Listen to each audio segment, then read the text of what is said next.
আমি পিয়ালি চলে আসলাম আরও একটা মিনি ব্লগ তোমাদের সাথে শেয়ার করতে। আজ হলো কুরবানির ঈদ। যারা এই দিনটা পালন করছো তাদের প্রতি রইল আমার অনেক ভালোবাসা এবং প্রীতি ও শুভেচ্ছা। আজকের মেনুতে ছিল গন্ধরাজ পাতার লেবুর মানে পাতা দিয়ে মুসুরির ডাল, পটল ভাজা, কাঁঠালের দানা ভাজা আর এই বেলে মাছের সর্ষে পোস্ত পেঁয়াজ দিয়ে ঝাল। এখানে দেখো টেবিলটা গুছিয়ে ফেলার পর আমার কাকা এসছে রং করতে, ব্যাস রং করে দিয়ে গেছে, তাই আর কভার লাগাতে পারিনি।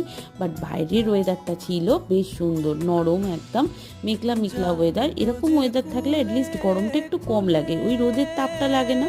সন্ধ্যেবেলা আমি আর আমার কর্তামশাই দুজনে মিলে বেরিয়ে পড়লাম নেনুকে পড়া থেকে আনার উদ্দেশ্যে। আচ্ছা, আজকে নয় ঈদ, সেটা নয় তোমাদের উৎসব, তা বলে কি খেতে নেই? হ্যাঁ, আজকে আমরাও একটু ভালো মন্দ খাবো, মানে তোমাদের স্টাইলে খাওয়া দাওয়া।